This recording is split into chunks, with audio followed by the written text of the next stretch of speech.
श्री रामकृष्ण परमहंस संक्षिप्त जीवनी। श्री रामकृष्ण परमहंस की पंडित ईश्वरचंद्र विद्यासागर से वार्तालाप। श्री रामकृष्ण ने बचपन से ही विद्यासागर महाशय का नाम तथा उनके अनेक गुणों की चर्चा सुनी थी, इसलिए उनसे मिलने की इच्छा से वह 5 अगस्त सन 1882 को कुछ शिष्यों को साथ लेकर कलकत्ते गए। उनको घर आए देख पंडित जी ने उनका स्वागत किया और कुछ मिष्टान उनके सामने रखा, जिसे उन्होंने शिष्यों के सहित खा लिया। उसके बाद ठाकुर में और उनमें इस प्रकार बातचीत हुई। ठाकुर, आज मैंने सागर का दर्शन किया। अब तक तो नदी नाले ही देखे थे, परंतु आज सागर को देखने का सौभाग्य प्राप्त हुआ। विद्यासागर महाशय, यहां से तो आपको खारा पानी ही मिल सकेगा। ठाकुर, नहीं नहीं, आप विद्या के सागर हैं, अविद्या के नहीं। विद्यासागर, आपकी जो इच्छा हो सो कहिए। ठाकुर, आप जो कर्म करते हैं वे सात्विक हैं, निष्काम हैं, क्योंकि दया सतत्व गुण से ही उत्पन्न होती है। जो काम दया भाव से किए जाते हैं, राजसिक होते हुए भी वे सतत्व गुण से उत्पन्न होते हैं। शुकदेव आदि महात्माओं ने लोक कल्याण के लिए ही सांसारिक जीवों को ब्रह्म उपदेश दिया था। आप लोगों को विद्या और भोजन दान दे रहे हैं। ये भगवत प्राप्ति के साधन हैं। आप तो सिद्ध पुरुष ही हैं। विद्यासागर महाराज, मैं सिद्ध कैसे हूं? ठाकुर, आलू, बैंगन आदि तरकारियां सिद्ध होने पर नरम हो जाती हैं। यह नरमी ही सिद्ध का लक्षण है। आपका हृदय दया के प्रभाव से कोमल है। विद्यासागर, परंतु कुछ चीजें सिद्ध होने से उल्टी सख्त हो जाती हैं, जैसे दाल की पीठी। ठाकुर, नहीं नहीं, आप उस तरह के नहीं हैं। विषय आसक्ति अविद्या से पैदा होती है और दया, भक्ति तथा वैराग्य विद्या से। ब्रह्म विद्या और अविद्या दोनों से परे है, वह अनिर्वचनीय है। वेद पुराण आदि शास्त्र उच्चारण किए जाने से उच्छिष्ट हो गए हैं। एक ब्रह्म ही ऐसी वस्तु है जिसका स्वरूप आज तक जिह्वा से कहा नहीं जा सकता। विद्यासागर, आज मैंने बिल्कुल नई बात सुनी है। ठाकुर, लोग समझते हैं कि हमने ब्रह्म को जान लिया, परंतु वे यह नहीं जानते कि ब्रह्म मन वाणी का विषय नहीं है। वह अगोचर है, अनिर्वचनीय है। समाधि अवस्था में ही उसका अनुभव होता है, जबकि मन बुद्धि शांत हो जाते हैं। ब्रह्म का यथार्थ वर्णन शब्दों से नहीं किया जा सकता। नमक की पुतली समुद्र की थाह लेने जल में घुसी और अंदर जाकर जल ही में घुलमिल गई एवं अभिन्न हो गई। वह थाह कौन ले? उपस्थित लोगों में से एक ने पूछा, क्या योगी समाधि के पीछे ब्रह्म का वर्णन नहीं कर सकता? ठाकुर, शंकराचार्य ने मनुष्यों को शिक्षा देने के लिए थोड़ा सा शुद्ध सात्विक अहंकार रख छोड़ा था, इसी कारण वह उपदेश दे सके। ब्रह्म साक्षात्कार के बाद मनुष्य मौन रहता है, क्योंकि बुद्धि का कार्य तभी तक रहता है जब तक साक्षात्कार नहीं हुआ। घी जब तक पूर्ण रूप से नहीं पक जाता तब तक बोलता है, पकने पर शांत हो जाता है। पूरी छोड़ने से फिर बोलने लगता है, पूरी पक जाने पर फिर शांत हो जाता है। घड़ा जब तक नहीं भर जाता तभी तक शब्द करता है, भर जाने पर शब्द बंद हो जाता है। परंतु जब उसमें से किसी दूसरे बर्तन में पानी डालो तो फिर शब्द होने लगता है। इसी प्रकार अनुभव सिद्ध योगी की अवस्था है। समाधि के नीचे उतरकर लोक शिक्षा के निमित्त योगी को कुछ बोलना पड़ता है। फिर ठाकुर उस ब्रह्मविद पुरुष की दशा बतलाने लगे। ब्रह्मविद समस्त जगत को ब्रह्म के ही रूपांतर के रूप में देखता है। सब धर्म मार्ग सत्य हैं। भगवान ने पृथक पृथक मनुष्यों को न्यूनाधिक शक्ति दी है। चींटी से ब्रह्म पर्यंत सब में ईश्वर विराजमान है, परंतु किसी में उनका विकास थोड़ा है, किसी में ज्यादा। कोई एक आदमी 10 को पछाड़ सकता है तो दूसरा एक ही से डरकर भाग जाता है। ऐसा न होता तो जनता आपका इतना मान न करती। क्या आपके सिर पर सींग लगे हैं? आप में दया है, विद्या है, दूसरों में इतनी बात नहीं। इसी से आपका सम्मान है, ठीक है ना? विद्यासागर उत्तर में मुस्कुरा पड़े। ठाकुर, केवल शब्द कंठस्थ कर लेने से कुछ लाभ नहीं। ईश्वर प्राप्ति के लिए ही पुस्तकों का पढ़ना है। केवल गीता पढ़ने से पूरा लाभ नहीं। जब तक वैराग्य प्राप्त कर ब्रह्म का साक्षात्कार करने की चेष्टा न की जाए।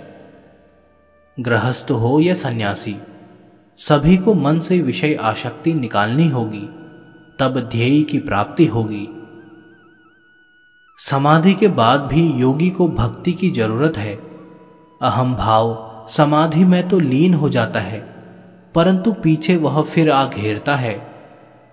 यह अहंकार बड़ा प्रबल है। जब तक यह नष्ट नहीं होता तब तक जीव के दुखों का अंत नहीं होता। बैल हम किया करता है, गाड़ी में जुतता है, हल में जोता जाता है और अनेक कष्ट भोगता है, परंतु हम करना नहीं छोड़ता। फिर मरने के बाद चमार उसके चाम से जूते बनाते हैं, ढोल मढ़ते हैं, तब वह बेदर्दी से पीटा जाता है। फिर भी उसके दुखों का अंत नहीं होता जब तक कि उसकी आंतों से तांत नहीं खींची जाती। जब वह धुनकी में लगाने से तू हूं करने लगता है, तब कहीं उसे छुटकारा मिलता है। भगवान श्री राम ने हनुमान जी से पूछा, तू मुझे क्या समझता है? हनुमान जी ने कहा, हे राम, जब तक मुझ में अहंकार है तब तक मैं तुम्हें अंशी और अपने को अंश मानता हूं। तुम सेव्य हो, मैं सेवक। परम ज्ञान की अवस्था में तू मैं हूं और मैं तू है, ऐसा अनुभव होता है। कोई भी बुद्धि बल से उसे जान नहीं सकता। दास्य भाव से भगवान की आराधना करो और सर्वस्व उनको सौंप दो। फिर ठाकुर ने विद्यासागर से पूछा कि आपका भाव कैसा है? विद्यासागर मुस्कुराते हुए, किसी दिन एकांत में आपसे कहूंगा। श्री रामकृष्ण, परमेश्वर को कोई अपनी विद्या या बुद्धिबल से नहीं पा सकता। षड दर्शनों की भी वहां तक पहुंच नहीं है। इसके लिए तो श्रद्धा और भक्ति ही चाहिए। यह कहते कहते ठाकुर भजन गाने लगे और गाते गाते समाधिस्थ हो गए। ईश्वरचंद्र यह घटना देखकर आश्चर्य में पड़ गए। फिर समाधि से उतरकर ठाकुर बोले, ब्रह्म और माया में अभेद है। उन्हें प्राप्त करने के लिए केवल प्रेम ही चाहिए। यदि किसी के हृदय में भक्ति और प्रेम है तो उसे वैद्य पूजन आदि उपचारों की जरूरत नहीं। पंखे की तभी तक जरूरत है जब तक हवा नहीं चलती। आप अच्छे परोपकार के कामों में लगे हुए हैं। यदि सब कर्म निष्काम भाव से किए जाएं, तो उससे ईश्वर में प्रेम बढ़ने लगता है। इस तरह मनुष्य भगवान के साक्षात्कार करने का अधिकारी बन जाता है। जितनी ही भक्ति बढ़ती जाएगी, उतने ही कर्म कम होते जाएंगे। मनुष्य कर्म करके संसार का क्या भला कर सकता है? सब कुछ भगवान ही के हाथ में है। परंतु निष्काम बुद्धि से कर्म करना जीव के लिए उपयोगी है। आगे बढ़े चलो। एक लकड़हारा जंगल में लकड़ी की तलाश में गया।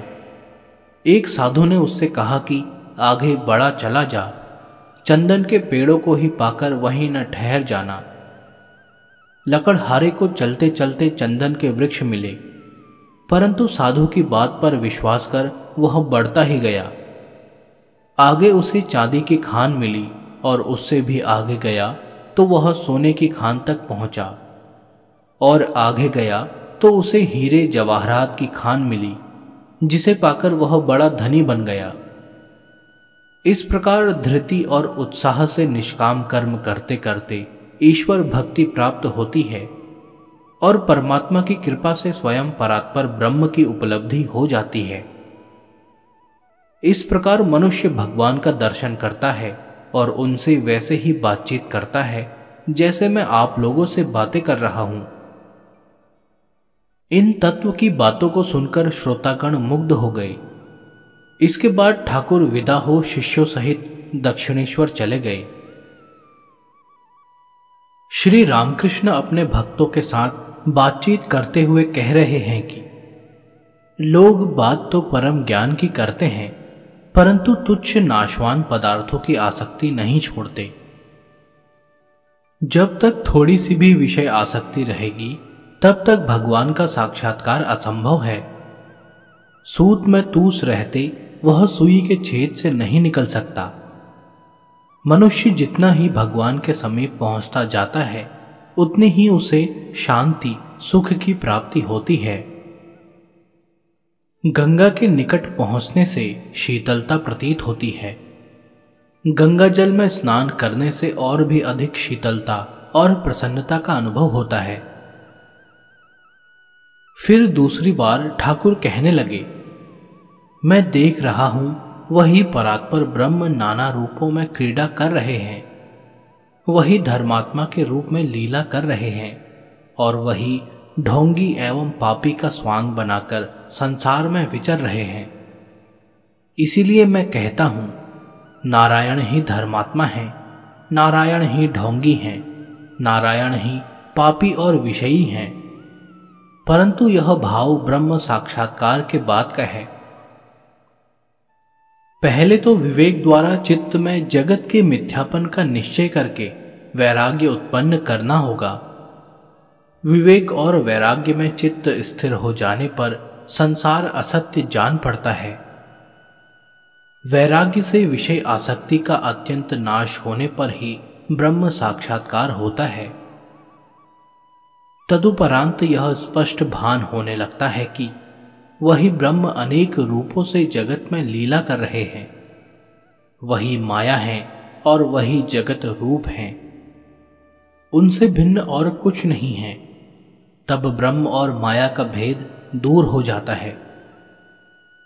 एक बार एक सज्जन से, जो अपने कुटुंबियों की इच्छा के विपरीत भी ठाकुर के पास कभी कभी आते थे, ठाकुर कहने लगे, कामिनी और कांचन से सदा मन हटाए रखना। यदि इनके फंदे में फंस जाओगे तो फिर छुटकारा पाना महा कठिन हो जाएगा। इसलिए कभी कभी यहां आया करो। इस पर उन्होंने कहा, महाराज, मेरे परिवार के लोग मुझे यहां आने से रोका करते हैं, मैं क्या करूं? ठाकुर ने कहा, यदि माता पिता सत्संग में जाने से रोकें तो वे एक तरह से शत्रु हैं। ऐसे संबंधियों की आज्ञा नहीं मानने से पाप नहीं होता। भरत ने राम के प्रेम में विघ्न डालने पर माता का तिरस्कार कर दिया था। गोपियों ने अपने पतियों की आज्ञा का उल्लंघन कर भगवान श्री कृष्ण से मिलना नहीं छोड़ा, तथा प्रहलाद ने पिता की और बलि ने गुरु की आज्ञा नहीं मानी थी।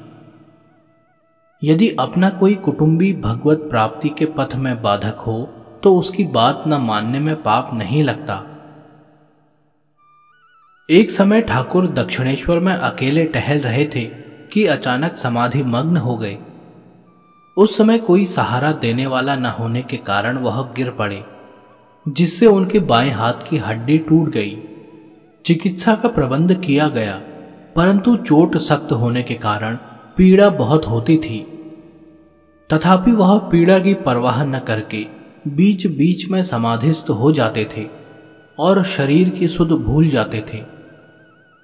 इसी अवस्था में एक दिन ठाकुर भक्तों के साथ तख्त पर बैठे थे कि महेंद्र उनके पास आए और उन्हें प्रणाम करके बैठ गए।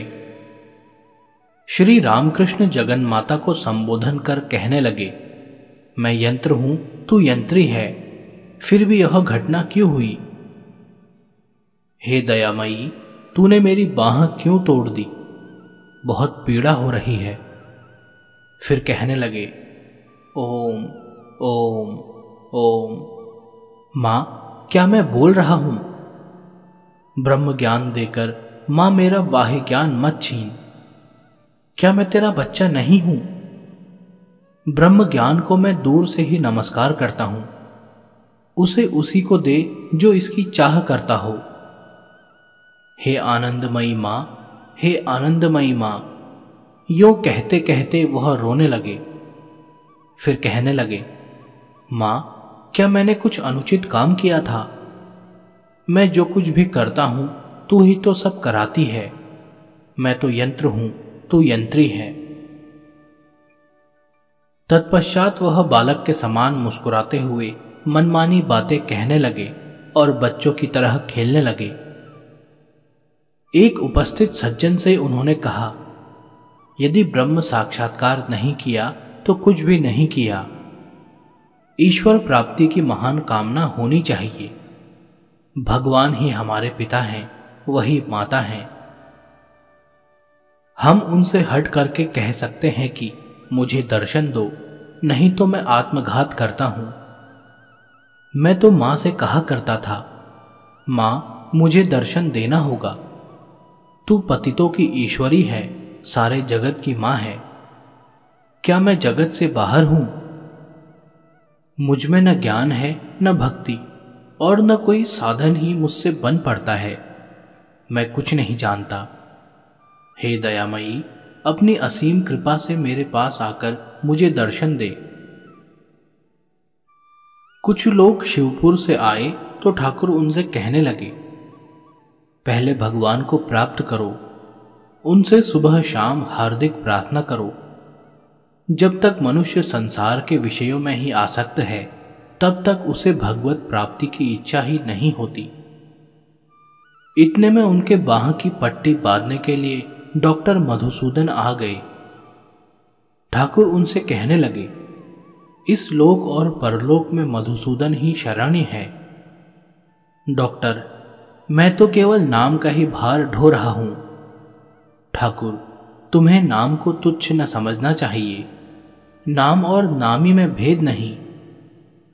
सत्यभामा भगवान श्री कृष्ण को तराजू में तौलने लगी। एक पलड़े में श्री कृष्ण को और दूसरे में मणियों का ढेर रखा, परंतु भगवान का पलड़ा भारी ही रहा। फिर जब रुक्मणी ने मणियों के स्थान में तुलसी का एक पत्ता ही रखा तो दोनों पलड़े बराबर हो गए। यदि तुम भगवान की अहेतु की भक्ति कर सकते हो तो वही सब कुछ है। भगवान, मुझे मुक्ति भी नहीं चाहिए, नाम, ऐश्वर्य और आरोग्यता भी नहीं चाहिए। मैं तो केवल तुम्हें ही चाहता हूं। प्रहलाद की ऐसी ही भक्ति थी। ठाकुर का हाथ कई महीनों में अच्छा हुआ था। एक समय ठाकुर ब्रह्म समाज में गए। वहां और लोगों के साथ एक सब जज भी बैठे थे, जिनसे इस तरह बातचीत होने लगी। सब जज, हम लोग गृहस्थ हैं, हम लोगों को गृहस्थ धर्म कब तक पालना चाहिए? ठाकुर, तुम्हें अपनी संतान का यथायोग्य पालन पोषण करना चाहिए। अपनी स्त्री का पालन पोषण करो और गृहस्थ त्याग से पहले उसके शरीर निर्वाह का यथोचित प्रबंध कर दो। यदि ऐसा न करोगे तो तुम दयाहीन हो। जिसमें दया नहीं वह मनुष्य कहलाने के योग्य नहीं। जब तक पुत्र गृहस्थी का भार संभालने के योग्य न हो जाए तब तक गृहस्थी का पालन करना चाहिए। सब जज, अपनी भार्या के प्रति हमारा क्या कर्तव्य है?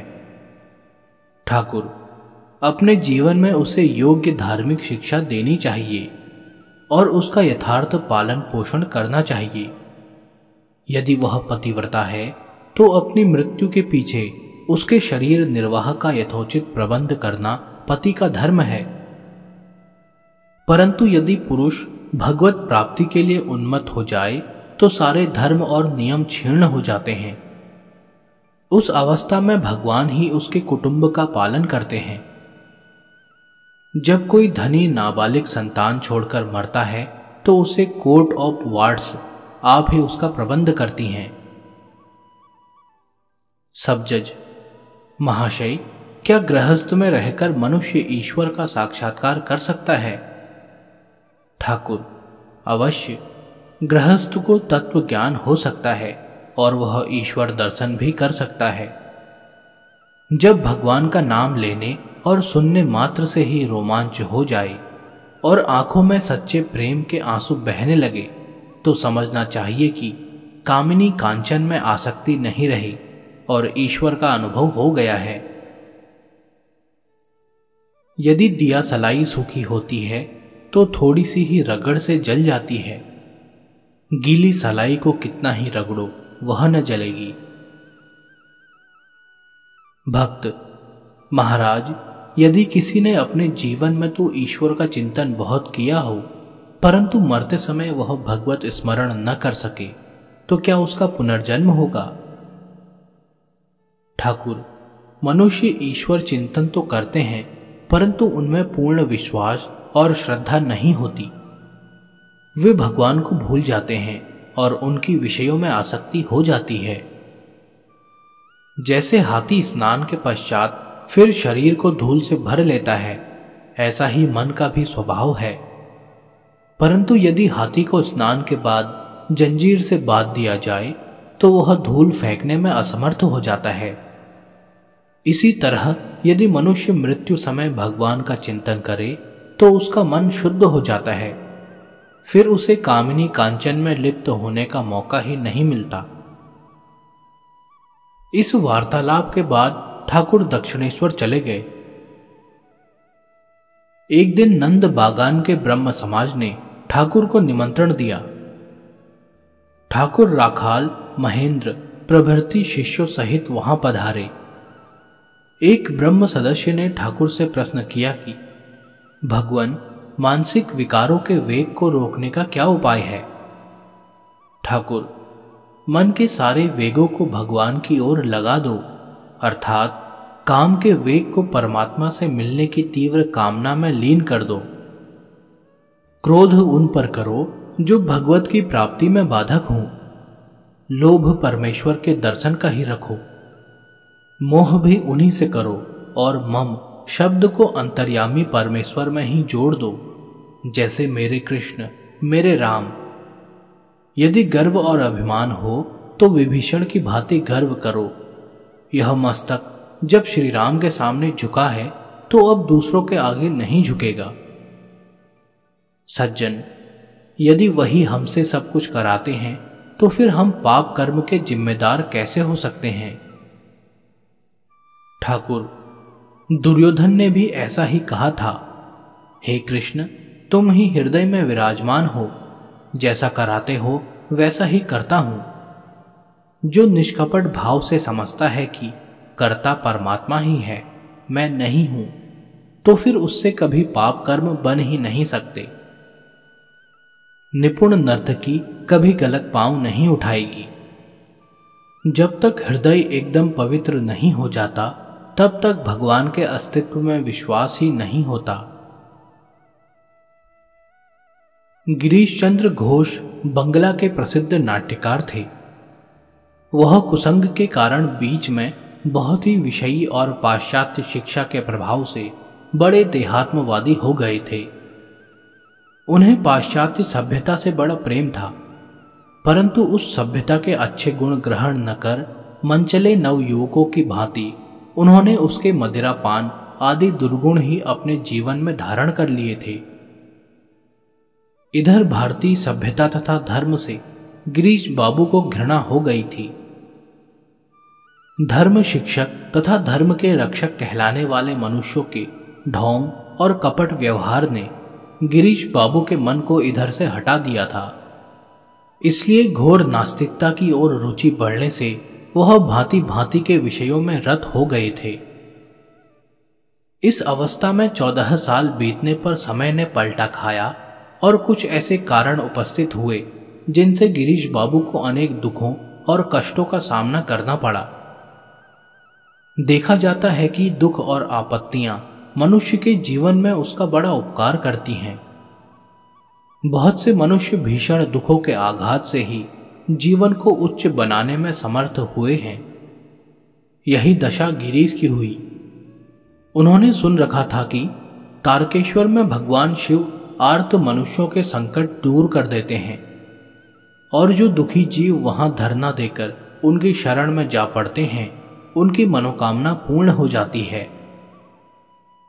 इस हेतु से वह भी शंकर भगवान की शरण में गए और प्रारब्धवश उनके कष्टों का भी अंत हो गया। इससे गिरीश की भगवान में कुछ श्रद्धा हो गई। उन्होंने यह भी सुन रखा था कि बिना गुरु किए भगवान को प्राप्त करना असंभव है। समाचार पत्रों में उन्होंने पढ़ा था कि दक्षिणेश्वर में एक परमहंस रहते हैं और केशव चंद्र सेन एवं उनके अनुयायी उनसे मिलने वहां जाया करते हैं। उन्होंने समझा कि उन महात्मा में अवश्य ही कुछ विशेष गुण होंगे, जिनसे केशव बाबू सरीखे विख्यात विद्वान भी उनकी ओर आकर्षित हैं। एक दिन उन्होंने सुना कि पड़ोस में ही एक सज्जन के घर परमहंस जी आए हुए हैं। उनके दर्शन की इच्छा से वह भी वहां गए। श्री रामकृष्ण भक्त मंडली में अर्ध बाह्य ज्ञान अवस्था में बैठे हुए थे। संध्या का समय था, दीपक जल चुके थे, परंतु उस अवस्था में उन्हें अंधेरे उजाले का भान न था। ठाकुर ने पूछा, क्या संध्या हो गई है? गिरीश बाबू को उनका यह प्रश्न ढोंग सा जान पड़ा, इसलिए वह श्रद्धा रहित चित्त से उठकर वहां से चल दिए। कई वर्षों के बाद गिरीश बाबू के स्टार थिएटर में एक रात चैतन्य लीला का नाटक होने वाला था। श्री रामकृष्ण की इच्छा भी नाटक देखने की हुई। वह शिष्यों सहित वहां गए। भीतर जाकर ठाकुर ने गिरीश बाबू को प्रणाम किया। गिरीश ने उन्हें थिएटर के एक बक्स में बिठा दिया और एक नौकर को पंखा करने के लिए नियुक्त कर कुछ अस्वस्थ होने के कारण स्वयं घर चले गए। किसी दूसरे दिन ठाकुर फिर नाटक देखने गए।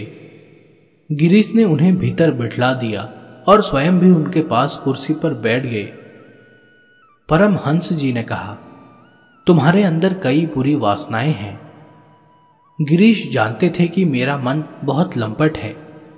इस कारण उन्होंने कहा, महाशय, ये वासनाएं कैसे नष्ट होंगी? ठाकुर ने कहा, ईश्वर में विश्वास करो। फिर जब उन्होंने पूछा कि क्या मेरी बुरी वासनाएं नष्ट हो जाएंगी, तो ठाकुर ने कहा, अवश्य नष्ट होंगी।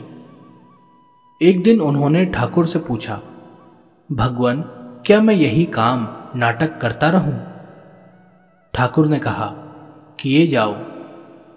ठाकुर को पूर्ण विश्वास था कि गिरीश की समस्त दुष्ट वासनाएं शुभ वासनाओं में पलट जाएंगी, क्योंकि गिरीश में श्रद्धा अद्भुत थी। उनका हृदय कोमल, दयालु और सरल था। सबसे ज्यादा प्रबल दोष उनमें मदिरापान का था, जिससे वह प्रायः मदोन्मत्त हो जाया करते थे। एक दिन गिरीश ने नशे में ठाकुर को बहुत से कुवाक्य कहे। उस दिन ठाकुर बिना ही कुछ कहे वहां से उठकर चले गए। अगले दिन ठाकुर दोपहर के समय ही तेज धूप में गाड़ी में बैठ गिरीश के घर पर गए। गिरीश बड़े दुख और पश्चाताप में डूब रहे थे। इतने ही में श्री रामकृष्ण वहां जा पहुंचे। इतनी चिंता में देखकर उन्होंने गिरीश को शांत किया। उस दिन से गिरीश ने अपने आप को एकदम ठाकुर के चरणों में समर्पित कर दिया। एक सज्जन ने एक दिन ठाकुर से कहा, महाशय, गिरीश को मदिरापान करने से रोको। ठाकुर जानते थे कि केवल शब्दों से उनकी वासनाएं नष्ट न होंगी, इसलिए उन्होंने कहा, जिसने उसका भार अपने ऊपर लिया है वही उसे संभालेगा, तुम क्यों चिंता करते हो? ठाकुर के प्रेम के प्रभाव से उनकी पाप वृत्ति धीरे धीरे नष्ट होने लगी। एक दिन गिरीश ने एक वैश्या के घर जाकर इतनी शराब पी कि रात भर वहीं बेसुध पड़े रहे। सवेरे होश आने पर वह बहुत पछताने लगे और सीधे वहां से चलकर दक्षिणेश्वर में आए। वह ठाकुर के चरण पकड़कर रोने लगे। ठाकुर ने पास बैठे हुए एक व्यक्ति से कहा, गाड़ी में से गिरीश की शराब की बोतल, जूते और चादर उठा लाओ। जब गिरीश कुछ शांत हुए तो उन्हें फिर शराब पीने की इच्छा होने लगी। ठाकुर ने बोतल उनके सामने रख दी। गिरीश वहीं सबके सामने पीने लगे, परंतु ऐसा करने के बाद वह बहुत लज्जित हुए। ठाकुर ने कहा, जितनी पी सकते हो पी लो, थोड़े ही दिनों में तुम्हारी यह लत छूट जाएगी। इस घटना के बाद गिरीश की यह आदत छूट ही गई। एक दिन ठाकुर ने गिरीश से कहा, और सब काम करते हुए सुबह और शाम भगवत स्मरण भी किया करो। इस पर वह बोले, मैं इस बात का प्रण नहीं कर सकता, क्योंकि मुझे कामों से फुर्सत ही नहीं मिलती। यहां तक कि प्रायः खाने सोने का भी समय नियत नहीं रहता। फिर मैं भगवत चिंतन का वचन कैसे दे सकता हूं? ठाकुर ने कहा, अच्छा, भोजन और शयन के समय ही ईश्वर चिंतन कर लिया करो। यह भी गिरीश स्वीकार न कर सके, क्योंकि वह नियमबद्ध होने से सदैव घृणा किया करते थे। ठाकुर ने जब देखा कि वह किसी बात का भी प्रण नहीं कर सकते तो कहा, अच्छा, तुम मुझे पावर ऑफ अटॉर्नी दे दो। अब से तुम्हारी जिम्मेदारी मैं अपने ऊपर लेता हूं। तुम्हें कुछ करने की जरूरत नहीं। यह सुनकर गिरीश को बड़ा संतोष हुआ, मानो बहुत बड़ा भार उनके सिर से उतर गया। ठाकुर की इस असीम अहेतु की दया को देखकर उनके आनंद की सीमा न रही। वह अपने आप को उनके चरणों में समर्पित कर निश्चिंत हो गए। ठाकुर भी गिरीश को आत्मसमर्पण की शिक्षा देने लगे। एक दिन गिरीश ने किसी बात पर कहा, मैं अमुक काम कर लूंगा। इस पर ठाकुर ने कहा, ऐसा मत कहो, शायद वह काम तुमसे न बन पड़े। तुम्हें कहना चाहिए, ईश्वर चाहेंगे तो मैं वह काम कर लूंगा। तब से गिरीश ने सब काम भगवान को सौंप दिए और उनका आधार मात्र बनकर जीवन यात्रा करने लगे, जिससे उनकी सारी दुष्ट प्रवृत्तियां क्रमशः नष्ट हो गई। श्री रामकृष्ण के गृहस्थ शिष्यों में दुर्गाचरण नाग परम त्यागी और निष्ठावान महात्मा थे। दुर्गाचरण जी सन 1846 में एक निर्धन परिवार में पैदा हुए थे। बाल्यावस्था में ही इनकी माता का स्वर्गवास हो गया था। इससे इनके पालन पोषण का सारा भार इनके पिता और चाची पर पड़ा। इनके पिता दयालु, धर्मनिष्ठ, सनातन धर्मावलंबी सज्जन थे और कलकत्ते में एक व्यापारी के यहां साधारण वेतन पर नौकरी करते थे। कुछ समय बाद दुर्गाचरण की चाची का भी देहांत हो गया। उसने मरते समय उनसे कहा, बेटा, सदा श्री भगवान के चरणों में ही अपने मन को लगाए रखना। इससे सिद्ध होता है कि उनकी शिक्षा और पालन पोषण धार्मिक वायुमंडल में ही हुआ था। बचपन से ही वह अपने सरल और नम्र स्वभाव के कारण समवयस्क बालकों के प्रेम पात्र बन गए थे। निर्धनता के कारण इन्हें उच्च शिक्षा ग्रहण करने का अवसर न मिल सका। उनके ग्राम के निकट एक स्कूल था जिसमें उन्होंने तीसरी कक्षा तक शिक्षा पाई। इसके पश्चात उन्होंने अपने पिता से प्रार्थना की कि मुझे कलकत्ते में पढ़ाइए, परंतु वहां का खर्च बर्दाश्त करने की शक्ति उनमें नहीं थी। दुर्गाचरण ने सुना कि ढाका में बड़े अच्छे अच्छे स्कूल हैं।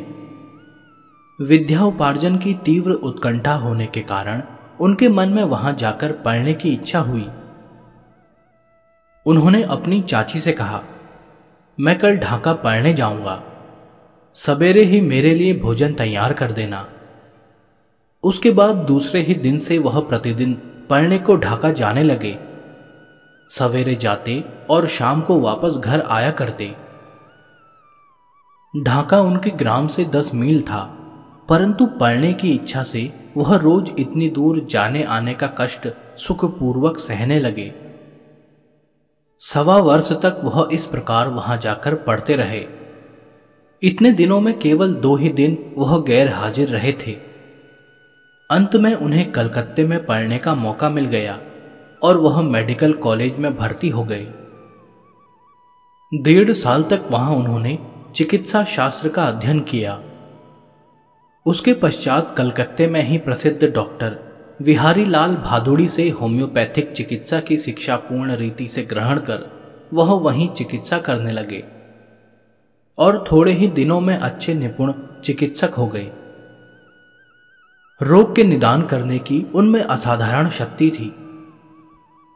कॉलेज में शिक्षा ग्रहण करते समय भी उन्होंने कई आश्चर्यजनक इलाज किए थे।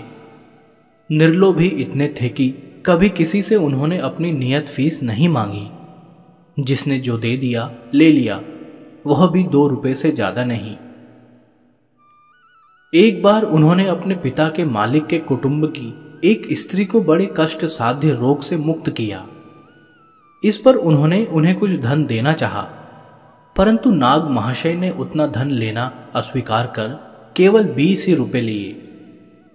इस बात पर उनके पिता बहुत अप्रसन्न हुए और बोले, तुम इस तरह करोगे तो अपने काम में कभी सफल नहीं हो सकोगे। दुर्गाचरण ने कहा, पिताजी, मैं उचित से ज्यादा कभी नहीं ले सकता। जितना उचित था उतना ले ही लिया। 14 रुपए 7 दिन की फीस के और 6 रुपए दवा के दाम। 20 से अधिक लेने का मुझे क्या हक था। फिर कहा, क्या आपने मुझे सत्य पर आरूढ़ रहने की शिक्षा नहीं दे रखी है? मैं सत्य से विचलित नहीं हो सकता, चाहे जो कुछ भी हो। इतना ही नहीं, दुर्गाचरण गरीब रोगियों को औषधि और भोजन भी मुफ्त दिया करते थे। कभी कभी उन्हें रुपए उधार भी दे देते थे, जो उन्हें वापस नहीं मिलते थे। कई बार ऐसा भी होता था कि वह अपने निर्वाह मात्र को भी कुछ नहीं बचा सकते थे। गरीब रोगी को देखने के लिए मीलों पैदल जाते थे। कोई असहाय रोगी कभी रास्ते में मिल जाता तो उसे अपने घर ले आते और बड़े ही ध्यान से चिकित्सा कर उसे रोग मुक्त करने की चेष्टा करते। एक दिन उन्होंने एक आदमी को एक झोपड़ी के अंदर बड़ी दुर्दशा में पड़ा हुआ देखा। वह तुरंत अपने घर गए और घर से अपना बिछौना लाकर उस गरीब को आराम से उस पर लिटा दिया। किसी दूसरे दिन सख्त जाड़े की रात में उन्होंने एक ठिठुरते हुए रोगी को अपनी ऊनी चादर उतारकर उड़ा दी और स्वयं उसके पास बैठकर रात भर उसकी सेवा करते रहे। उनमें ऐसी अपूर्व दया और निर्लोभ तो था ही, साथ ही वह निर्भय भी पूरे थे। कलकत्ते में प्लेग के दिनों में गरीब रोगियों की स्वयं सेवा किया करते थे। एक दिन एक निर्धन रोगी की सेवा करते करते उसकी इच्छा पूरी करने के हेतु उसे अपने कंधे पर उठाकर गंगा तीर पर ले गए और उसे अपनी गोद में बिठा लिया। वहीं उसका देहांत हो गया। तब उसका दाह कर्म करके आप घर लौट आए। नाग जी अपने दुख की तो बिल्कुल परवाह न करते, परंतु दूसरे के दुख को जरा भी सहन नहीं कर सकते थे। वह केवल मनुष्यों पर ही दया करके नहीं रह जाते थे, वरन अन्य जीव जंतुओं पर भी उनकी वैसी ही दया थी। जब कभी मछलियां बेचते हुए मछुआरे उनके घर के सामने से गुजरते तो वह जीती हुई मछलियों को मोल लेकर तालाब में छुड़वा देते थे। यहां तक कि विषैले सर्प में भी उनका मित्र भाव था। एक दिन एक सांप उनके बगीचे में घुस आया। उनकी स्त्री ने कहा, इसे मार डालो। इस पर नाग महाशय बोले, जंगल का सर्प किसी को कुछ हानि नहीं पहुंचाता। यह तो मन का सर्प है जो मनुष्य को मारे डालता है। उसके बाद उन्होंने सांप से प्रार्थना की और वह उनके पीछे पीछे बाहर जंगल में चला गया। उनकी यह धारणा थी कि दृश्यमान जगत केवल मन की ही कल्पना है। तुम जैसा अपने मन में सोचते हो वैसा ही जगत को देखते हो। अपना मुंह जैसा होगा दर्पण में ठीक वैसा ही दिखाई देगा। दुर्गाचरण का विवाह बाल्यावस्था में ही हो गया था, परंतु उन्हें विषय भोग से पहले से ही घृणा थी। पहली स्त्री का देहांत होने पर उनके पिता ने आग्रह करके उनका दूसरा विवाह कर दिया, परंतु उनके पवित्र मन को काम वासना ने बहुत ही कम सताया। वह जगत की असारता को भली भांति जानते थे, इस कारण उसके फंदे से बचे रहे। उनकी प्रबल इच्छा भगवान का साक्षात्कार करने की थी। किसी साधु ने उनसे एक दिन कहा, गुरु के बिना भगवत दर्शन नहीं हो सकते। इसलिए वह गंगा तट पर बैठकर अकेले जगन माता से प्रार्थना किया करते, हे दयामयी, कृपा करके मेरे लिए किसी गुरु को भेज। सुरेश उनका मित्र था। उसने केशव बाबू से दक्षिणेश्वर के परमहंस की बात सुन रखी थी। एक दिन उसने नाग महाशय से उनका जिक्र किया। नाग महाशय की उन परमहंस के दर्शन करने की बड़ी तीव्र इच्छा हुई। अगले दिन सवेरे ही दोनों मित्र दक्षिणेश्वर की ओर चल दिए। गर्मी के दिन थे।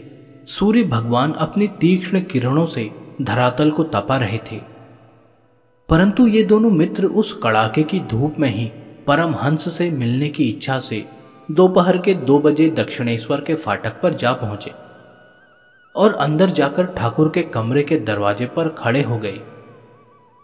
एक आदमी को वहां बैठे देखकर पूछा, महाशय, परमहंस कहाँ रहते हैं? उसने कहा, रहते तो यही हैं, परंतु इस समय वह चंदन नगर गए हुए हैं।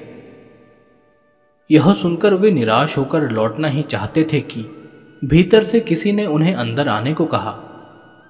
वह स्वयं परमहंस ही थे। ठाकुर ने उन्हें बैठने को कहा और फिर कहने लगे, यह हाजरा की करतूत है। वह नए आदमियों को आने से रोका करता है। दोनों मित्र कई घंटे वहां ठहरे। ठाकुर उनसे बातें कर रहे थे और नाग महाशय उनके मुख की ओर टकटकी लगाकर देख रहे थे। ठाकुर ने पूछा, इस तरह घूरकर मुझे क्यों देख रहे हो? नाग ने कहा, महाशय, बहुत दिनों से आपके दर्शन की इच्छा थी। आज अपना मनोरथ सफल कर रहा हूं। दूसरे सप्ताह वह फिर ठाकुर के पास गए। भीतर घुसे ही थे कि श्री रामकृष्ण ने कहा, अच्छा हुआ तुम आ गए, मैं तुम्हारी बाट ही देख रहा था। थोड़ी देर बाद ठाकुर ने कहा, बेटा, चिंता न करो, तुम ऊंची कोटि पर पहुंच चुके हो। नाग अब बार बार दक्षिणेश्वर जाने लगे और ठाकुर के बड़े प्रेम पात्र बन गए। वह ऐसे अभिमान रहित थे कि रविवार को तथा और छुट्टियों के दिनों में वहां जाने में बहुत सकुचाते थे, क्योंकि ऐसे दिनों में कलकत्ता के बहुत बड़े बड़े प्रसिद्ध लोग ठाकुर के पास जाया करते थे। दुर्गाचरण अपने को एक अयोग्य तुच्छ व्यक्ति समझकर उन लोगों से मिलने का साहस नहीं करते थे, परंतु जब उन लोगों ने नाग महाशय की असाधारण योग्यता को जान लिया, तब वे लोग उनका बड़ा आदर करने लगे। पिता को प्रसन्न रखने के अभिप्राय से वह अपना व्यवसाय चिकित्सा कार्य बराबर करते रहे। एक दिन उन्होंने ठाकुर को एक भक्त से यह कहते सुना, यदि मन औषध की छोटी छोटी बूंदों में ही फंसा रहा तो परमात्मा के अनंत स्वरूप का विचार ही कैसे कर सकेगा। इतना सुनना ही उनके लिए काफी था। घर पहुंचते ही उन्होंने दवाइयों और पुस्तकों को गंगा में बहा दिया। आज से उनका नवजीवन आरंभ हो गया। वह जितना ही ठाकुर से मिलते, उतनी ही उनमें वैराग्य की मात्रा बढ़ती जाती। यहां तक कि उनकी प्रबल इच्छा गृहस्थ आश्रम त्याग कर संन्यास आश्रम में प्रवेश करने की हो गई। इसके लिए उन्होंने ठाकुर से आज्ञा मांगी। ठाकुर ने कहा, बेटा, गृहस्थ आश्रम में रहने से क्या हानि है? केवल मन को परात्पर ब्रह्म में लगाए रखो। तुम्हारा पवित्र जीवन गृहस्थों के लिए आदर्श बनेगा और लोग तुम्हारे अद्भुत जीवन से चकित हो जाएंगे। गुरु की आज्ञा सिरोधारी कर वह गृहस्थी में ही रहे और अपना धर्म भली भांति निभाते रहे। उनके घर का दरवाजा सबके लिए खुला था। प्राणी मात्र की सेवा करना उनका व्रत था। उनके घर जो अतिथि आते उनका वह भोजन से तो सत्कार करते ही, बल्कि आवश्यक समझकर उनके मार्ग व्यय का भी प्रबंध कर देते। इतना ही नहीं, यदि कोई उनके घर में बीमार पड़ जाता तो उसकी सेवा करते और अच्छा हो जाने पर अपने खर्च से उसे उसके घर पहुंचा देते। अब उनकी और कोई आमदनी नहीं रह गई थी। केवल एक मकान का किराया आता था, जो इस तरह की सेवा के लिए भी काफी नहीं था। इसलिए अब उनके पास कभी कभी एक पैसा भी नहीं रहता था। एक दिन जाड़े के दिनों में 2 अतिथि उनके घर आए। कमरा ही सूखा था, जिसे उन्होंने अतिथियों के विश्राम के लिए दे दिया और अपनी धर्मपत्नी को बुलाकर कहा, आज हमारे बड़े भाग्य हैं, आओ हम लोग बरामदे में बैठकर भगवान का स्मरण करते करते रात बितावें। नाग महाशय के घर में उपस्थित रहते घर की मरम्मत कराना महा कठिन था, क्योंकि जब कोई मजदूर मकान की मरम्मत करने को बुलाया जाता तो पहले नाग महाशय उसके लिए चिलम भरकर देते, फिर भोजन देते, और यदि वह काम करने का हठ ही करता तो उसके पास बैठकर उसके ऊपर छत्ता ताने पंखा किया करते। नौका में बैठकर यदि कभी कहीं जाना होता तो मल्लाह को अलग बिठला देते और स्वयं डांठ चलाकर नाव खेने लगते। इसलिए नाव वाले उन्हें अपनी नाव में बिठाने से सकुचाते थे, क्योंकि वे समझते थे कि ऐसे ऋषि स्वभाव संत को परिश्रम करते देखना और स्वयं खाली बैठे रहना पाप है। नाग महाशय में प्राणी मात्र की सेवा कराने का भाव ऐसा परिपक्व हो गया था कि किसी से भी अपनी सेवा कराना उनके लिए असंभव हो गया था। नाग महाशय का जीवन वैराग्य और तप से पूर्ण था। विरक्त सन्यासी भी उनके जैसा जीवन नहीं बिता सकता। अपने शरीर को वह एक मोटे कपड़े से ढके रहते। उनका भोजन भी अत्यंत सादा होता। कई दिनों तक निराहार ही रह जाते। यदि कोई मित्र भोजन करने के लिए उनसे आग्रह करने लगता तो वह कहते, मैं रात दिन यदि भोजन की ही चिंता में लगा रहूंगा तो भगवत भजन का समय कब मिलेगा। रात दिन भोजन की चिंता करना पागलपन है। 4 वर्ष तक वह ठाकुर की पवित्र संगति में रहकर उनकी निस्वार्थ भाव से सेवा करते रहे। ठाकुर के अंतिम दिन से 5 दिन पहले जब वह श्री रामकृष्ण के कमरे में पहुंचे तो ठाकुर ने उपस्थित लोगों से आंवला खाने की इच्छा प्रकट की। इस पर वे लोग बोले, महाशय, आजकल आंवले का मौसम नहीं है। परंतु नाग महाशय महामाया से प्रार्थना करने लगे, हे इच्छामयी, मुझे ठाकुर की अभिलाषा पूरी करने में सहायता दे। बिना किसी से कुछ कहे ही वह वहां से चल दिए और कलकत्ते के सारे बाग बगीचे छान डाले। 2 दिन तक वह आंवला ढूंढते रहे। अंत में उन्हें एक वृक्ष पर लगे हुए आंवले मिल ही गए। बड़े हर्ष के साथ वह फल लेकर ठाकुर के पास पहुंचे और उन्हें दे दिया। श्री रामकृष्ण बड़े प्रसन्न हुए और उन्हें आशीर्वाद देकर संसार लीला समाप्त कर स्वधाम को पधार गए। यद्यपि नाग महाशय गृहस्थ आश्रम में रहते थे, परंतु उनका अधिकांश समय भगवत स्मरण में ही व्यतीत होता था। पिता के नौकरी छोड़ने पर वह उनकी जगह रह गए। परंतु ऐसे मनुष्य के लिए जो भगवत भजन में खाना पीना भी भूल जाता था, दफ्तर का रोजाना काम पूरा करना असंभव था। इसलिए उनका एक दूसरा साथी कर्मचारी उनके बहुत से काम पूरे कर दिया करता था। वैराग्य की इतनी अधिकता देखकर श्री रामकृष्ण ने एक दिन उनसे कहा, तुम आजीविका के लिए कहीं बाहर न जाओ, तुम्हारा जीवन निर्वाह किसी न किसी तरह होता ही रहेगा। नाग महाशय, जगत में रहना महाकठिन है। दुखी जीवों के कष्ट मुझसे सहे नहीं जाते। ठाकुर, विश्वास रखो, कोई तुम पर दोष नहीं लगा सकेगा। तुम्हारा जीवन देखकर लोग चकित होंगे। नाग महाशय, मैं अपना जीवन किस तरह बिताऊं? ठाकुर, तुम्हें कुछ करने की जरूरत नहीं।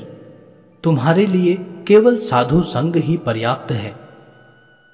नाग महाशय, आप जानते हैं मैं महामूढ़ हूं, साधु को किस तरह पहचान सकूंगा। ठाकुर, तुम्हें सच्चे साधुओं को ढूंढने की भी जरूरत नहीं, वे स्वयं तुम्हारे घर आकर तुम्हारा सत्कार करेंगे। नाग महाशय नम्रता की मूर्ति ही थे, अहंकार उन्हें छू तक नहीं गया था। उनके विषय में गिरीश बाबू कहा करते थे कि यदि किसी का हृदय अत्यंत सरल और अहंकार शून्य है तो वह नाग महाशय की दशा में पहुंच गया है। ऐसे प्राणी के चरण स्पर्श से ही पृथ्वी पवित्र हो जाती है। नरेंद्र नाथ भी कहा करते थे, हम लोगों का जीवन सत्य की खोज में वृथा ही बीता। हम लोगों में से केवल नाग महाशय ही ठाकुर के सच्चे पुत्र हैं। पंडित शशधर तर्क चूड़ामणि से वार्तालाप। श्री रामकृष्ण एक दिन अपने शिष्य नरेंद्र, राखाल और हाजरा के साथ कलकत्ते में एक भक्त के घर गए और वहां से संध्या समय पंडित शशधर तर्क चूड़ामणि से मिलने गए। पंडित जी हिंदू धर्म के एक प्रसिद्ध व्याख्याता और बड़े विद्वान थे। ठाकुर ने उनसे पूछा, आप किस विषय पर व्याख्यान दिया करते हैं? पंडित, मैं शास्त्रों का रहस्य समझाने की चेष्टा किया करता हूं। ठाकुर, इस कलयुग में नारदी भक्ति मार्ग ही सबसे उत्तम है। शास्त्रों में वर्णित नाना प्रकार के विधि विधानों के अनुकरण करने का यह समय नहीं।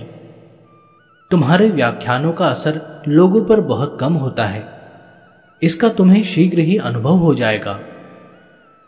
पहले अपने में शक्ति पैदा करो और अधिक अधिक साधना करो। तुमने बहुत शीघ्र गुरु भाव ग्रहण कर लिया है। अवश्य ही तुम्हारा उद्देश्य अच्छा है, क्योंकि तुम दूसरों की सहायता करना चाहते हो। मैंने जब तुम्हारा हाल सुना तो पूछा था कि तुम कोरे विद्वान ही हो या विवेक वैराग्य संपन्न भी हो, क्योंकि विवेक के बिना विद्या व्यर्थ है। गुरु भाव रखने में हानि नहीं, यदि भगवान से आदेश मिल चुका हो। जलते हुए दीपक के समान सैकड़ों कीड़े मकोड़े आप ही आ जाते हैं, उन्हें कोई बुलाने नहीं जाता। इस प्रकार जिसे भगवान का आदेश प्राप्त है, उसे अपने भाषण में किसी को बुलाने की जरूरत नहीं। चुंबक पत्थर लोहे के टुकड़े को बुलाने नहीं जाता, वे स्वयं ही खींचे चले आते हैं। इसीलिए मैं पूछता हूं कि क्या तुम्हें दूसरों को शिक्षा देने के लिए भगवान का आदेश मिल चुका है? पंडित, नहीं महाशय, मैं इस बात का गर्व नहीं कर सकता। ठाकुर, तो फिर बिना आदेश पाए तुम्हारे व्याख्यानों की क्या कद्र हो सकती है? देखो, अमृत सागर तक जाने के अनंत पथ हैं। उस सागर में किसी भी प्रकार मंजन कर लेना काफी है। उसमें एकदम कूद पड़ना, धीरे धीरे घुसना या किसी के धक्के से उसमें गिर पड़ना सब एक ही बात है। यदि उस अमृत की एक बूंद का भी पान कर पाओगे तो अमर हो जाओगे। भगवान की प्राप्ति के अनेक मार्ग हैं, इनमें ज्ञान, भक्ति और कर्म मुख्य हैं। इन मार्गों में से किसी एक का अवलंबन कर सरल हृदय से साधन करना चाहिए, तब भगवान की प्राप्ति हो सकती है। ज्ञान योग। ज्ञानी ब्रह्म को जानना चाहता है। नेति नेति विचार द्वारा जगत का मिथ्यापन समझकर ब्रह्म सत्यम जगत मिथ्या का निश्चय कर लेता है। जहां विचार समाप्त हो जाते हैं वहीं समाधि हो जाती है और ब्रह्म ज्ञान प्राप्त होता है। कर्मयोग। कर्म द्वारा ईश्वर में मन लगाए रखना कर्मयोग कहलाता है। अनासक्त बुद्धि से प्राणायाम, ध्यान, धारणा आदि कर्म करना भी कर्मयोग है। ईश्वर को फल समर्पण कर पूजा जप आदि कर्म करना भी कर्मयोग है। अनासक्त हो भगवान को फल समर्पित कर भक्ति के साथ सांसारिक कर्म करना भी कर्मयोग कहलाता है। ईश्वर की प्राप्ति ही कर्मयोग का उद्देश्य है। भक्ति योग। ईश्वर का नाम गुण कीर्तन करना और उन्हीं के चरणों में मन को लगाए रखना ही भक्ति योग है। कलयुग में भक्ति योग ही सहज मार्ग है। कर्म योग बड़ा कठिन है। शास्त्रों में अनेक कर्म करने का विधान है, अब उनका युग भी नहीं है। आयु कम है, फिर फल कामना छोड़कर अनासक्त भाव से कर्म करना महाकठिन है। ज्ञान योग भी इस युग में महान कष्ट साध्य है। जीव का अन्नगत प्राण है, आयु कम है, फिर देह बुद्धि किसी तरह छूटती नहीं। देह बुद्धि के नष्ट हुए बिना ज्ञान होना असंभव है। ज्ञानी कहता है, मैं ब्रह्म हूं, शरीर नहीं। मुझे क्षुधा तृषा रोग शोक जन्म मरण सुख दुख कुछ भी नहीं है। यदि रोग शोक आदि का बोध हो तो ज्ञान कहां। हाथ में कांटा चुभ गया है, बड़ी पीड़ा होती है, फिर भी कहता है कि हाथ में कांटा नहीं लगा। इसीलिए मैं कहता हूं कि इस युग में केवल भक्ति योग ही सहज है। ज्ञान योग और कर्म योग द्वारा भी ईश्वर दर्शन हो सकता है, परंतु है महाकठिन। भक्त ईश्वर का साकार रूप देखना चाहता है, उसे प्रायः ब्रह्म ज्ञान की इच्छा नहीं होती। फिर भी भगवान इच्छामय हैं, भक्त को भक्ति और ज्ञान दोनों ही दे सकते हैं। कलकत्ते में जो एक बार जा पहुंचा वह वहां का सभी कुछ देख लेता है। जगन माता को पा लेने से भक्ति और ज्ञान दोनों ही मिल जाएंगी। भव समाधि में रूप दर्शन होगा और निर्विकल्प समाधि में अखंड सच्चिदानंद का साक्षात्कार होगा। तब अहंकार तथा नाम रूप का तिरोभाव हो जाएगा। भक्त यही कहता है, मां, सकाम कर्मों से मुझे भय तो बहुत लगता है, परंतु मेरी वासना है उन्हीं कर्मों में। सकाम कर्मों से फल अवश्य मिलेगा, अनासक्त होकर कर्म करना महाकठिन है। सकाम कर्म करते करते तुझे भूल जाऊंगा। इसलिए मां, जब तक तेरा दर्शन न हो तब तक कर्म कम होते जाएं, और जो कर्म हो वे अनासक्त भाव से ही हों, और साथ साथ भक्ति भी खूब दृढ़ हो जाए। जब तक तेरा दर्शन न हो तब तक नए कर्म करने में मन न लगे। तेरा जैसा आदेश होगा वैसे ही तेरे कर्म करता रहूंगा, नहीं तो नहीं। महाराज, आपने कहां तक तीर्थ यात्रा की है? ठाकुर, मैंने कुछ तीर्थों का दर्शन किया है, परंतु हाजरा बहुत दूर तक गया है और बहुत ऊंचे भी चढ़ा है। वह ऋषिकेश तक हो आया है। मैं न इतनी दूर गया हूं और न इतना ऊंचा चढ़ा हूं। चील और गीध आकाश में बहुत ऊंचे चढ़ जाते हैं, परंतु उनकी दृष्टि पृथ्वी पर सड़े मुर्दों की ओर ही लगी रहती है। यदि यहीं बैठे तुम्हें भगवत भक्ति मिल सके तो तीर्थों में जाने से क्या प्रयोजन है? तीर्थ यात्रा से यदि भक्ति की प्राप्ति नहीं हुई तो क्या हुआ? भक्ति ही सार है। एक बात और समझो, तुम चाहे किसी को कितनी ही शिक्षा दो, परंतु जब तक उपयुक्त समय नहीं आता तुम्हारी शिक्षा का कोई फल नहीं हो सकता। एक बालक ने अपनी मां से कहा, मां, जब मुझे शौच जाने की हाजत हो तो जगा देना। मां ने कहा, बेटा फिक्र मत कर, जब तुझे हाजत होगी तब तू आप ही जग जाएगा। इसी प्रकार भगवत प्राप्ति की तीव्र इच्छा उपयुक्त समय पर ही होती है। चिकित्सक 3 प्रकार के होते हैं। पहले प्रकार के वे हैं जो आकर रोगी को देखते हैं और नुस्खा लिखकर चले जाते हैं। दूसरे वे हैं जो नुस्खा लिखकर रोगी को दवा खाने के लिए हट करते हैं। यदि रोगी की इच्छा दवा खाने की न हो तो उसे समझा बुझाकर दवा खाने के लिए आग्रह करते हैं।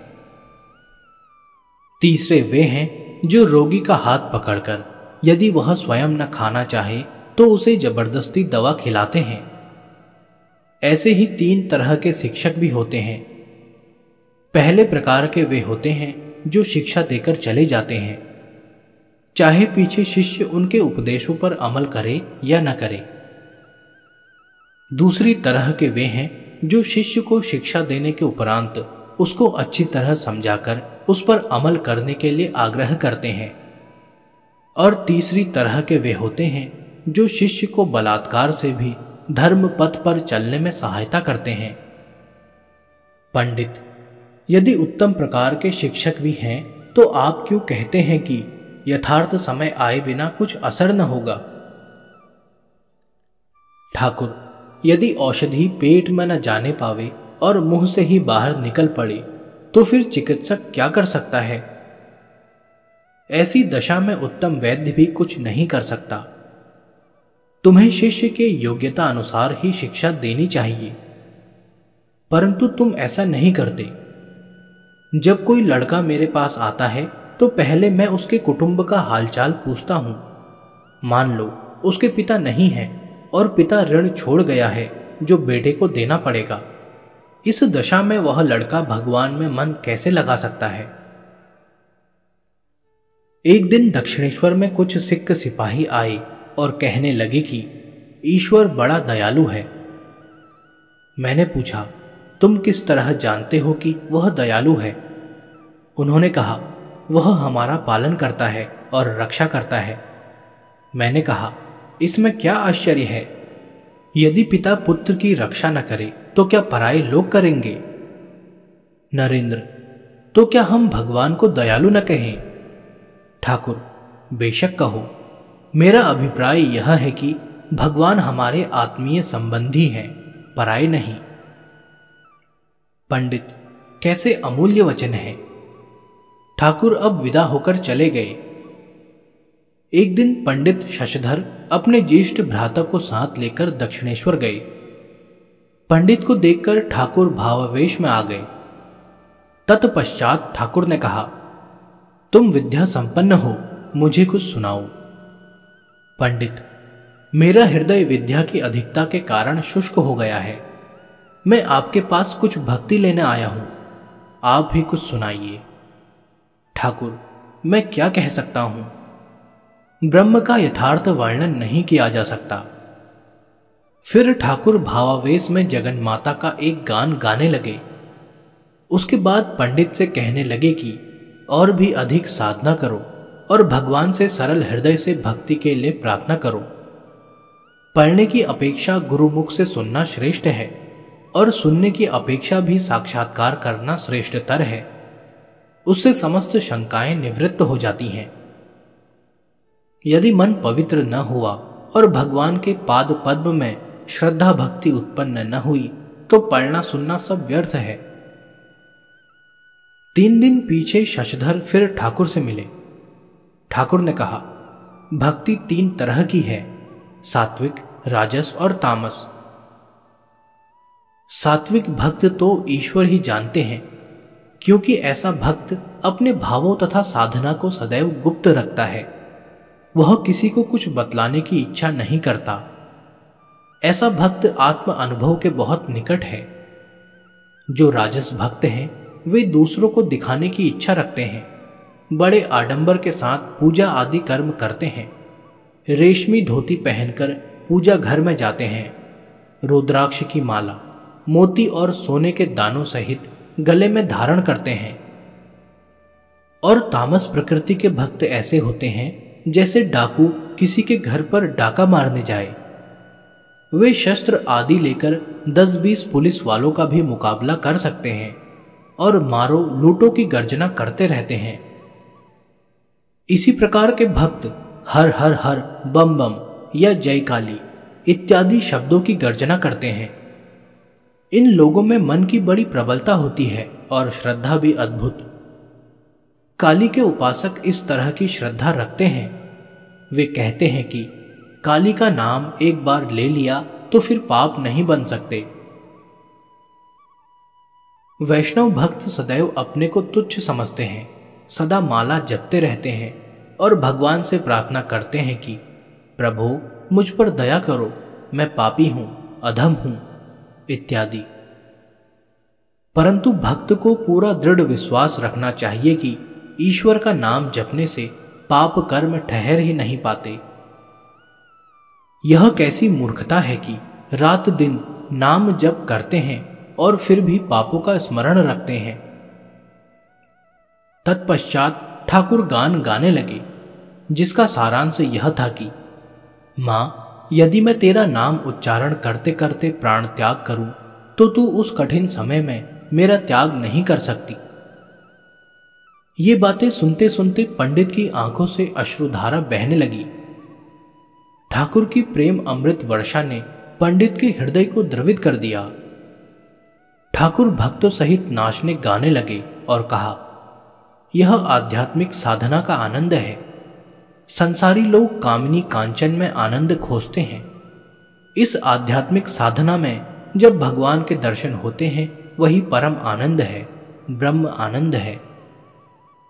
पंडित, महाराज, इस प्रकार का आनंद प्राप्त करने के लिए किस तरह की उत्सुकता चाहिए? ठाकुर, यह उत्सुकता तब होती है जब हृदय भगवत दर्शन के लिए व्याकुल हो उठे। गुरु ने शिष्य से कहा, आ, मैं तुझे दिखलाऊंगा कि भगवत दर्शन की व्याकुलता कैसी होती है। गुरु शिष्य को सरोवर के पास ले गया और जल में उसके सिर को डुबो दिया। कुछ देर पीछे उसका सिर निकालकर बोला, कहो, कैसा अनुभव किया? शिष्य ने कहा, भगवान, उस समय मुझे केवल सांस लेने की ही उत्कंठा थी। इतनी व्याकुलता होती है तभी उनके दर्शन होते हैं।